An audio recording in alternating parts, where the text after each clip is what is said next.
အားလုံးပဲမင်္ဂလာပါဒီနေ့ကတော့ကျွန်တော်တို့ဘာလုပ်မလဲဆိုလို့ရှိရင် Google account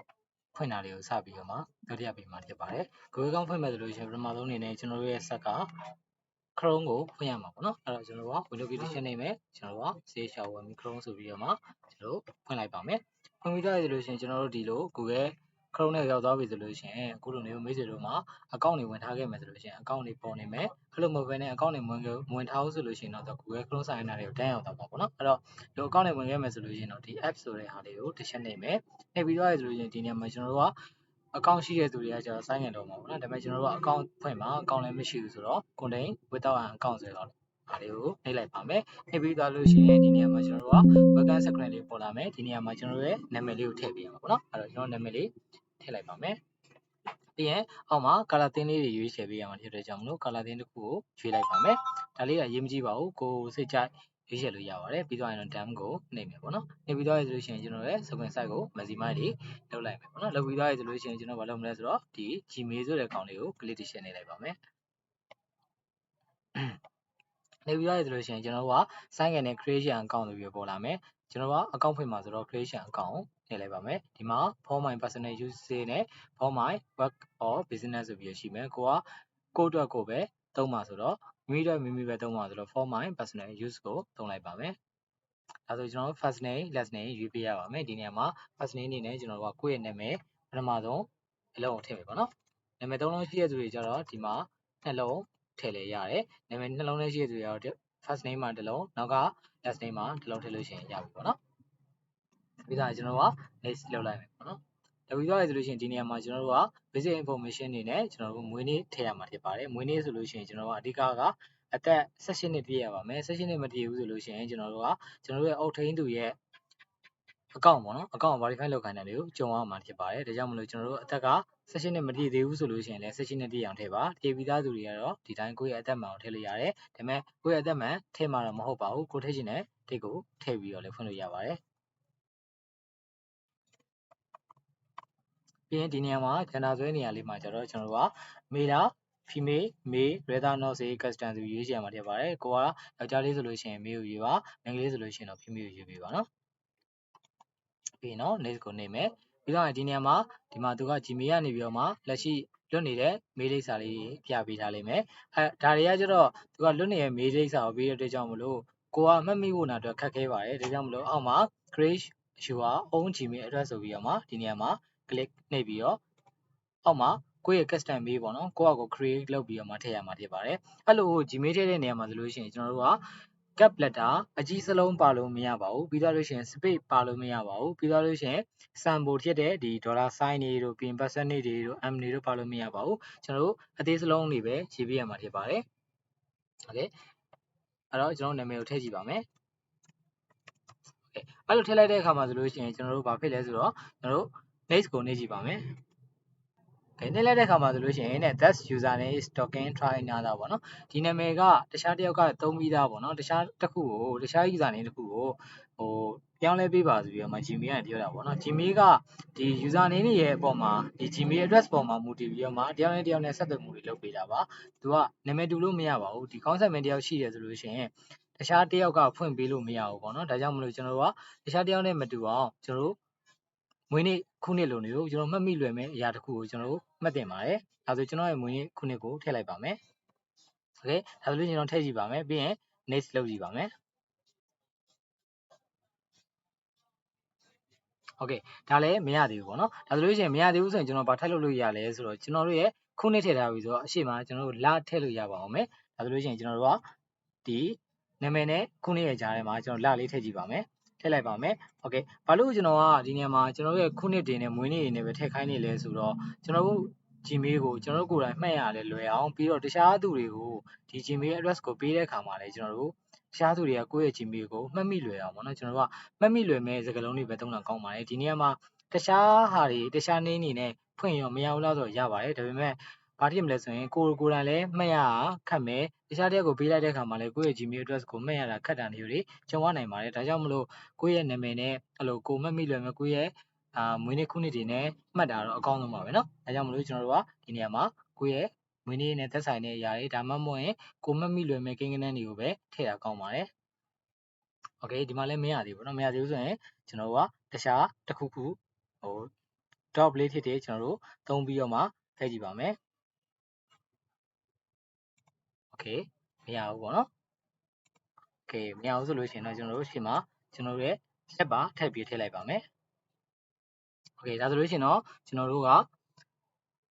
mail တစ်ခုကိုရပြီပေါ့เนาะဒါဆိုလို့ရှိရင်ကျွန်တော်တို့အဲ့စနထည့်ခဲ့လိုက်တဲ့ user name ကိုကျွန်တော်သုံးလို့ရသွားပါပြီဒီနေရာမှာကျွန်တော် password ထည့်ရမယ် step ကိုရောက်ပါပြီ password ထည့်တော့မယ်ဆိုလို့ရှိရင်ကျွန်တော်တို့က create strong password ပေါ့နော် strong password ခိုင်မာတဲ့ password တစ်ခ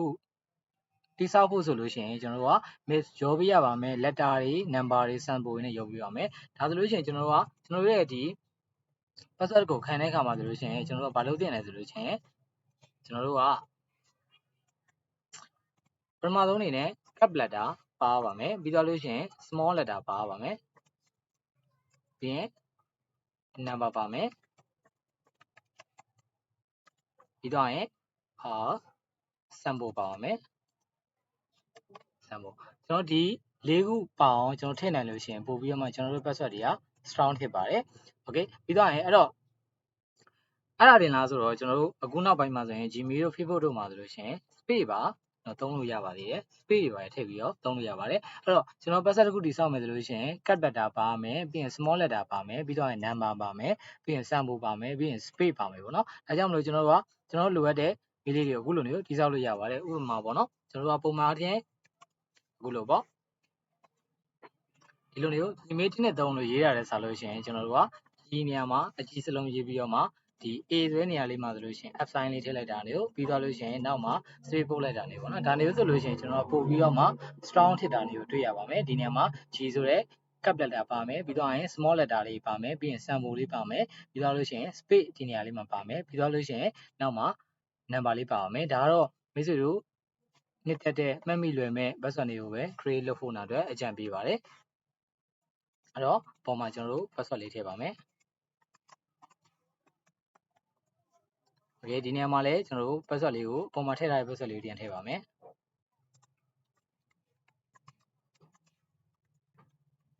อเคပြီးသွားလို့ရှိရင်တော့ next ကိုနှိပ်ပါမယ်โอเคဒီနေရာမှာ recovery email ဆိုပြီးတော့မှတောင်းပါတယ်ဒီနေရာလေးက recovery email အတွက်ဆိုတာတော့ကို့မှာအရင်တော့သုံးနေတဲ့ email တွေရှိခဲ့လို့ရှိရင်ကျွန်တော်တို့ကဒီနေရာမှာ recovery email ထည့်ပေးရမှာဖြစ်ပါတယ်ဒီနေရာမှာထည့်ထားလို့ရှိရင်ကျွန်တော်တို့နောက်ပိုင်း account က password မေ့သွားတာမျိုးဆိုလို့ရှိရင်ဒီ email ကို code တွေပါပို့ခိုင်းပြီးတော့မှကျွန်တော်ပြန်ယူလို့ရပါတယ်တကယ်လို့မရှိဘူးဆိုရင်တော့ကျွန်တော်တို့ skip လုပ်လိုက်လို့ရပါတယ်ပြီးတော့ဒီနေရာမှာကျွန်တော်တို့ mail user name နာမည်လေးနဲ့ကိုယ့်ရဲ့ Gmail address လေးကိုပြပေးပါတယ်ကျွန်တော် next လုပ်လိုက်ပါမယ်โอเคဒါဆိုလို့ရှိရင်ကျွန်တော်တို့ကပြီးသွားပြီပေါ့နော်ပုံမှန်အားဖြင့်ဆိုလို့ရှိရင်တော့ကြားထဲမှာကျွန်တော် recovery လုပ်ရတဲ့ step ဖုန်းကိုထည့်ပြီးတော့မှ recovery လုပ်ရတဲ့ step လေးပါပါတယ်ဒီမှာတော့ကျွန်တော်တို့ဒါလေးကိုမမေးတော့ဘူးထည့်သွားတယ်ပေါ့နော်ကျွန်တော်ဒီကတော့သူ့ရဲ့ privacy နဲ့တန်းနေပါဒါလေးကိုကျွန်တော်တို့အောက်ကိုဆွဲချပြီးတော့မှ I agree လုပ်ပေးလိုက်ပါနော်ဒီ policy တွေကလည်းကျွန်တော်တို့ကဒီ free သုံးတဲ့ဟာတွေမှာတော့ပြဿနာသိမရှိပေမဲ့ငွေကြေးနဲ့သက်ဆိုင်တဲ့ account တွေဖွင့်တဲ့အခါတွေကြလို့ရှိရင်တော့တခြားလေးဖတ်ပြီးပါကိုယ့်ဘက်က I agree လုပ်ထားတယ်ဆိုတော့သူတို့ပြောတဲ့မူဝါဒတွေဒီဥပဒေတွေကိုကျွန်တော်လိုက်နာပါမယ်ဆိုပြီးပြောထားတဲ့အတွက်ကြောင့်မလို့တချို့policy ရဲ့အားနည်းချက်တွေပါတယ်နဲ့ဆိုလို့ရှိရင်ကိုယ်တွေအခက်အခဲတွေကြုံရနိုင်မှာဖြစ်လို့ပါအဲ့တော့ဒီနေရာမှာကျွန်တော်တို့ကဘာလုပ်မလဲဆိုရင် Google မှာပို့ထားတဲ့စာလေးစောင်ရှိမယ်ပေါ့နော်ဒါလေးကိုကျွန်တော်တို့ဖွင့်လိုက်ပါမယ်ဖွင့်ပြီးတော့ကျွန်တော်ခဏဖတ်လိုက်ပေါ့နော်ဒါလေးကတော့သူတို့ဘက်က welcome လုပ်ထားတဲ့ဟာလေးပေါ့နော်โอเคပြီးတော့ရင်ပြန်ပတ်လိုက်ပါပတ်ပြီးတော့ရင်တော့ဘာလုပ်မလဲဆိုတော့ကျွန်တော်တို့ account ကိုပို့ပြီးတော့ခိုင်မအောင်ကျွန်တော်တို့က setup လုပ်ပါမယ် setup လုပ်မယ်ဆိုလို့ရှိရင်ဒီ Google app ထဲကိုသွားပါမယ်သွားပြီးတော့ရင်ကျွန်တော်တို့ဒီ account ဆွဲတဲ့ကိုဆက်ဝင်မယ်ပြီးတော့ဆိုလို့ရှိရင်ကျွန်တော်တို့ကအထဲထဲမှာ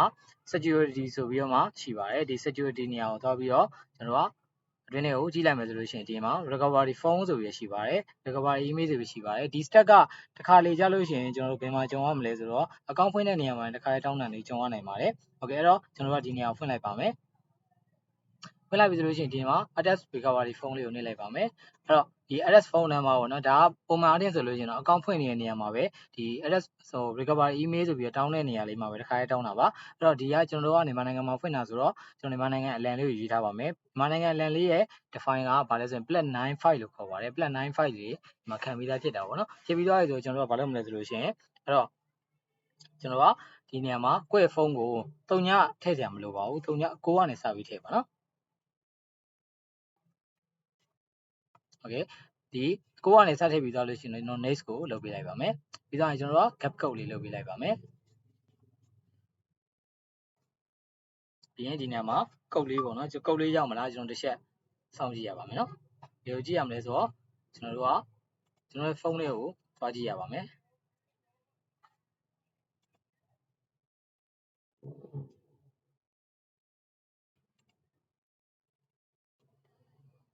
ကျွန်တော်ဖုန်းနံပါတ်ကိုပို့ထားတဲ့ကုတ်လေးပေါ့နော်အဲ့တော့ဒီမှာကျွန်တော်တို့ Google ကပို့ပေးတဲ့ကုတ်နံပါတ်လေးကိုထည့်ပေးလိုက်ပါမယ်ထည့်ပေးပြီးသွားပြီဆိုလို့ရှိရင်ကျွန်တော် verify လုပ်ပေးလိုက်ပါလုပ်ပေးလိုက်ပြီဆိုလို့ရှိရင်ကျွန်တော်ကဒါကို recovery ဖုန်းလေးထည့်ပြီးသားထည့်သွားပြီပေါ့နော်ကျွန်တော် back လေးပြန်ထွက်ပြီးတော့မှကျွန်တော်တို့ထည့်ထားတဲ့ဖုန်းလေးကိုပြန်စစ်လို့ရပါတယ်ဒီမှာဆိုရင်ကျွန်တော်တို့ကဒီဖုန်းဒီ account ကတခုထည့်ခဲ့တယ်ဆိုလို့ရှိရင်ကျွန်တော် recovery ဖုန်းကိုပဲဒီ SMS ပို့ခိုင်းပြီးကျွန်တော်ပြန်ယူလို့ရပါတယ်ဖုန်းနံပါတ်ပေါ့နော်ပြီးရင်ဒီ personal information မှာဆိုလို့ရှိရင်လည်းကျွန်တော်တို့ရဲ့ user name နာမည်တွေဒီ birthday တွေပေါ့နော်ကျွန်တော်တို့နောက်ချိန်ကျရင်ပြန်ပြောင်းချင်တယ်ဆိုလို့ရှိရင်ပြောင်းလဲလို့ရပါတယ်ဒီနေရာလေးတွေကပေါ့နော်ကျွန်တော်မွေးနေ့ကအမှန်ပဲထည့်ချင်တော့တယ်ဆိုလို့ရှိရင်လည်းအမှန်တင်ချိန်လို့ရပါတယ်female မေးရင် female ကတော့ဒါလည်းချိန်လို့ရပါတယ်ဒီနေရာမှာဖုန်းတွေပါတယ်ထည့်ထားရတယ်ပေါ်တယ်ပေါ့နော်ကိုကဖုန်းတကယ်လို့ဒီဖုန်းကိုမသုံးတော့ဘူးတခြား SIM ကတ်တစ်ခုသုံးမယ်ဆိုလို့ရှိရင်လည်းဒီ security ထဲမှာဝင်ပြီးတော့မှဒီနေရာလေးကိုကျွန်တော်တို့ပြန်သွားပါမယ်သွားပြီးရင်ကျွန်တော်တို့ကဖုန်းနံပါတ်ပြန်ပြီးတော့ change လုပ်လို့ရပါတယ်ဒီနေရာမှာ update လေးလုပ်ပြီးတော့မှ change လို့ရတယ်ပေါ့နော်ဒါဆိုလို့ရှိရင်တော့မိတ်ဆွေတို့အတွက်သုံးလို့ရမယ် Gmail account လေးတစ်ကောင်ရသွားပြီပေါ့နော်ကျေးဇူးများတင်ပါတယ်